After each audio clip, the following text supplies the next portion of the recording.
안녕하세요, 무비플러그입니다. 홍콩 누아르 액션 영화의 거장, 할리우드에서 존 우라고 불리는 오우상 감독에 대해 들어보셨나요? 오늘은 오우상 감독의 작품에 대해 시대별로 꼭 이야기하고 싶은 작품 10가지를 소개해드리려고 합니다. 자, 그럼 오우상 감독의 작품 속으로 접속하시죠.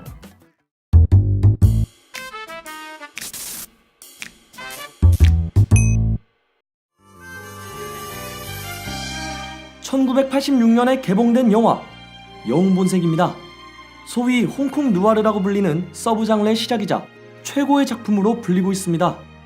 1974년 용호문으로 데뷔한 오우상 감독은 삼류 무협물이나 코미디물을 찍으며 큰 빛을 보지 못했지만 영웅본색을 통해 재능을 여과없이 발휘하며 메이저 감독으로 입지를 높이게 됩니다. 자오는 가족을 부양하기 위해 위조 지폐를 유통시키는 암흑가 조직에서 그의 절친 마크와 수없이 사선을 넘나들며 위험한 일을 합니다. 자오에게는 동생 자걸이 있었는데 경찰의 길을 걷는 동생을 위해 암흑가에서 손을 씻으려 합니다. 은퇴 전 마지막 일을 하다 경쟁거래 조직의 함정에 빠져 자오는 체포되고 마는데, 자오는 몸담고 있던 조직에 연루되어 아버지를 잃게 되고, 이 사실을 모두 알아차리게 된 자걸은 형을 증오하게 됩니다. 3년 후 출소하고 새로운 삶을 살려는 자호, 이를 방해하는 조직의 새로운 보스 아섬, 복수를 하려는 마크, 형을 비롯한 조직 모두를 일망타진하려는 아걸, 각기 다른 목적과 의리, 우애 사이에서 한껏 휘말리는 이들의 이야기를 담은 내용입니다. 영웅본색은 이후에 나오는 모든 홍콩 느와르 영화에 큰 영향을 끼칠 정도로 엄청난 돌풍을 일으켰습니다. 선글라스와 바바리 코트, 쌍권총 등의 요소와 함께 역대 최고의 카리스마와 매력을 보여준 주윤발을 아시아 최고의 스타로 올려주었으며 오우상 감독의 유명세를 만든 홍콩 느와르의 전설로 회자되는 작품입니다.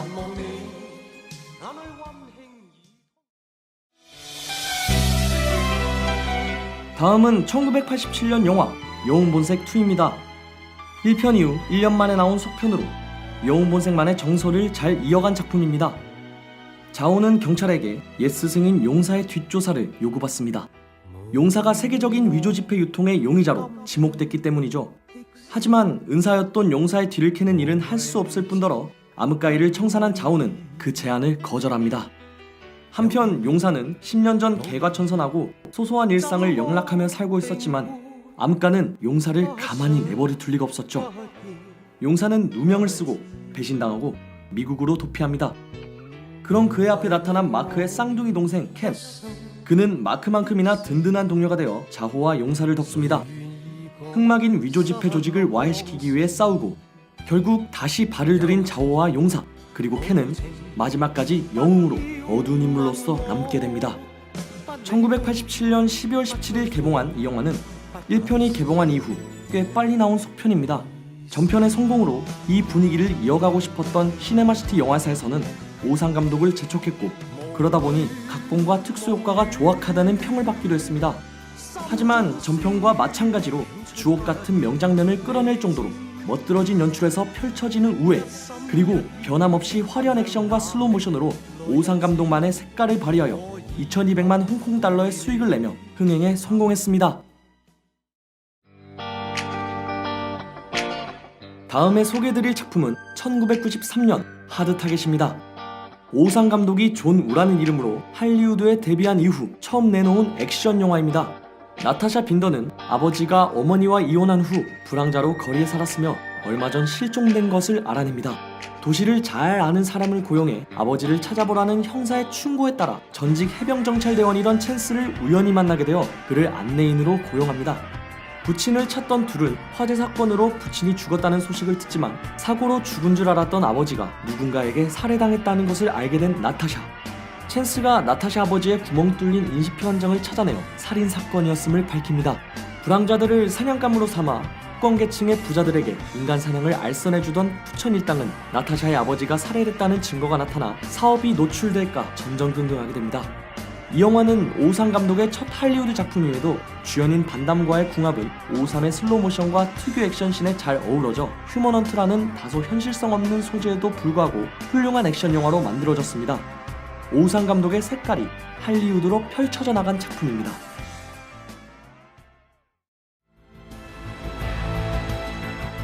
1996년 영화 브로큰 에로우입니다. 브로큰 에러우라는 단어는 미군의 군사용어로 전투 중 피아가 식별되지 않는 최악의 경우에 지휘관이 아군의 피해를 감수하고 아군의 진지내라도 후방 포격을 요청하는 것입니다. 젊고 유능한 1급 조종사 헤일 대위와 그의 동료이자 선배인 디킨스 소령은 핵미사일이 탑재된 스텔스기를 조정하는 유능한 파일럿입니다. 여느 때와 마찬가지로 훈련 비행의 이륙을 시작하는데 그러던 중 갑자기 디킨스가 헤일에게 총을 겨눕니다. 헤일을 스텔스기 밖으로 밀어낸 디킨스는 본부에 헤일이 핵미사일을 강탈했다고 보고합니다. 디킨스는 예정된 장소에 미사일 2개를 떨어뜨린 후 남미의 테러범들과 결탁하여 정부를 협박합니다. 반역자로 오인된 헤일은 디킨스의 계획을 막고자 하늘과 땅, 지하 동굴을 배경으로 숨막히는 사투를 벌입니다. 할리우드 액션의 553식 해석이며 혹자는 553의 한계가 드러난다고 합니다. 하지만 지금 시대에 봐서도 촌스럽지 않은 깔끔한 연출과 존 트라볼타의 연기가 오상 감독의 영상미와 잘 어우러져 90년대 할리우드 액션 영화의 한 획을 그었다고 할 수 있습니다.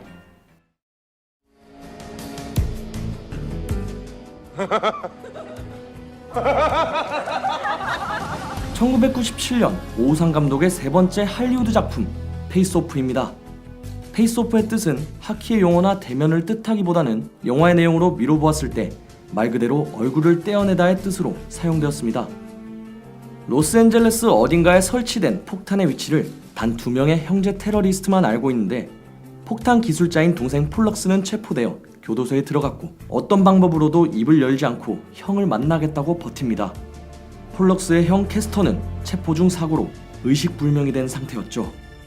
결국 폴럭스의 입을 열게 하기 위해 캐스터의 얼굴 피부를 뜯어 이식하는 비밀작전을 벌이기로 하면서 캐스터의 심리와 그의 세세한 버릇들을 가장 잘 파악하고 있던 FBI의 숀 아처 반장이 그 대상이 됩니다. 그렇게 캐스터의 얼굴을 이식하고 폴럭스를 꼬셔내려던 무렵 의식불명에 빠졌던 캐스터가 깨어나서 상황을 파악한 뒤 벗겨냈던 숀의 얼굴을 자신에게 씌우면서 일이 꼬이기 시작합니다. 자신의 조직을 소탕하면서 경찰로 승승장구하게 되는 캐스터. 숀은 자신의 삶을 되찾기 위해 감옥에서 탈출하여 도망자로 쫓기는 신세가 됩니다. 오우상 감독의 영상미는 시대를 뛰어넘어 완성도가 높은데 흥미로운 각본과 연출이 합쳐져 수작을 만들어냅니다. 여전히 오우상만의 비둘기, 쌍권총, 슬로우모션이 등장하지만 이전보다 더더욱 완성된 액션씬은 할리우드 액션씬에 당당히 홍콩 영화 스타일을 흡수시켰다고 할 수 있습니다.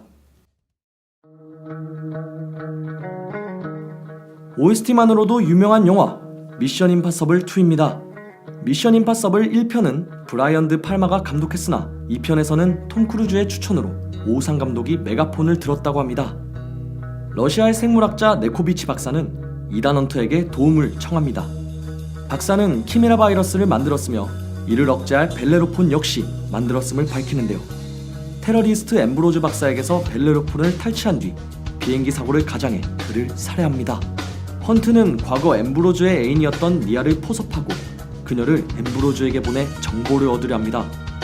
엠브로즈가 꾸며낸 모든 음모를 알아낸 헌트는 제약회사에 보관 중인 키메라 바이러스를 제거하기 위해 건물에 침투합니다. 오우상 감독의 스타일리시한 액션 연출은 이미 할리우드 배우 사이에서 정평이 나 있었습니다. 또 톰 크루즈는 대역 없는 리얼 액션과 완성된 연기력으로 전편에선 볼 수 없었던 무술 동작이 새로이 추가되었음에도 불구하고 이를 완벽하게 소화해냈습니다. 그렇게 전편을 이어 미션 임파서블의 명성을 이어가며 할리우드에서 오우상 감독의 입지를 다시 한번 굳혀냈습니다.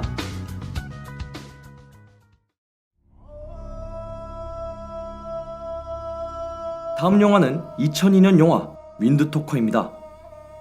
제2차 세계대전의 사이판 전투를 배경으로 한 전쟁 영화인데요. 제2차 세계대전이 막바지인 1944년 부상당한 중사 앤더슨은 원치 않은 임무 때문에 갈등합니다.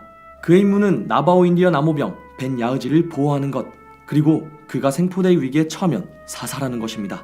야흐지는 나바오 인디언 언어가 암호로 채택되면서 전선에 투입된 400여 명의 병사 중 한 명인데요.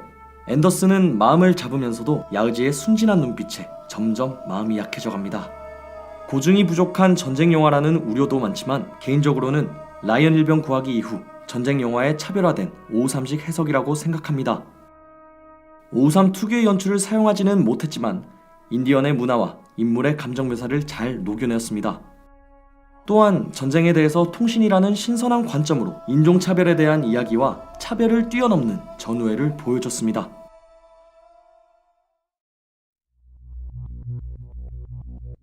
여덟 번째 영화는 바로 2004년 개봉한 페이첵입니다.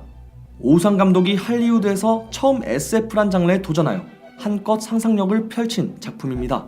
가까운 미래, 천재공학자 마이클 제닝스는 각종 회사의 1급 프로젝트를 수행하고 있었습니다.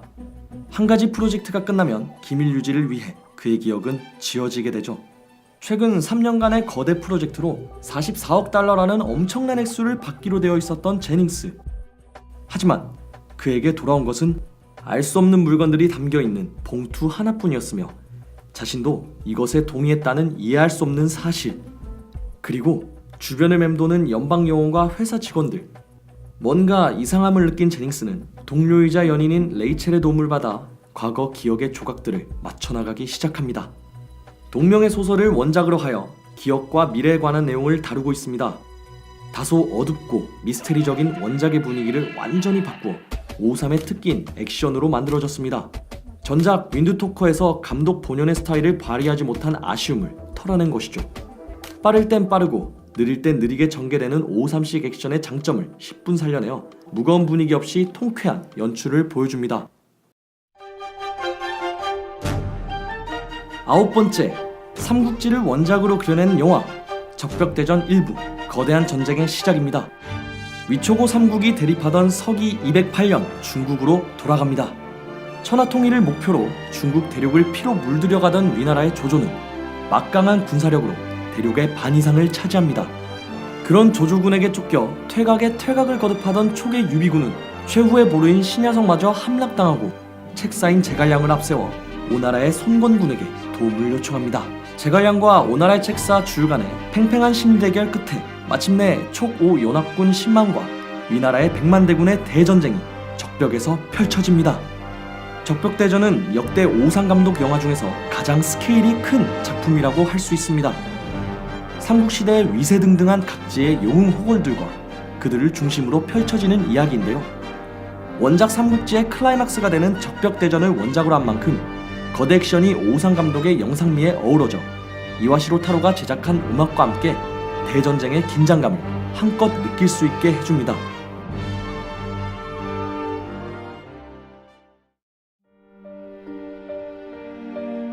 마지막으로 소개해드릴 오우상 감독의 영화 2014년 태평륜입니다. 중국판 타이타닉이라 불리는 실제 사건을 기반으로 만들어진 전쟁 드라마 영화입니다. 태평륜은 1편과 2편으로 나누어져 있으며 두 영화를 하나로 묶은 태평륜 완결편이 따로 개봉하기도 했습니다. 태평륜에는 세 쌍의 연인들이 등장합니다. 금융재벌가의 아가씨 저우원펑과 레이 장군, 마사코와 얀, 통신병 동과 유. 같은 시간대에 다른 공간에 존재하는 세 쌍의 연인들은 각자 다른 목적을 가지고 대만으로 가는 태평륜호를 타기 위해 난관을 헤쳐나가는 것이 1부. 태평륜호의 충돌 사고와 그 이후의 이야기가 2부에 담겨 있습니다. 오우상 감독이 걸작을 만들어내기 위해 태평륜 사고라는 좋은 소재를 잘 잡아냈지만 영화 전체적으로 중국의 역사에 대해 나열하는 것이 국내 관객으로서는 지루하게 느껴질 수도 있었을 것입니다. 실제 있었던 전쟁과 태평륜 사고를 통해 6명의 남녀가 안타까운 각자의 사정과 그 사이에 비련적인 사랑 이야기를 보여주는 감성면에서는 크게 성공했다고 할 수 있었습니다. 장쯔이, 금성무, 송혜교, 황효명, 나가사와 미사미 등 아시아 3개국의 스타들을 한데 모아 출연하는 작품으로 큰 관심을 끌어모으기도 했습니다.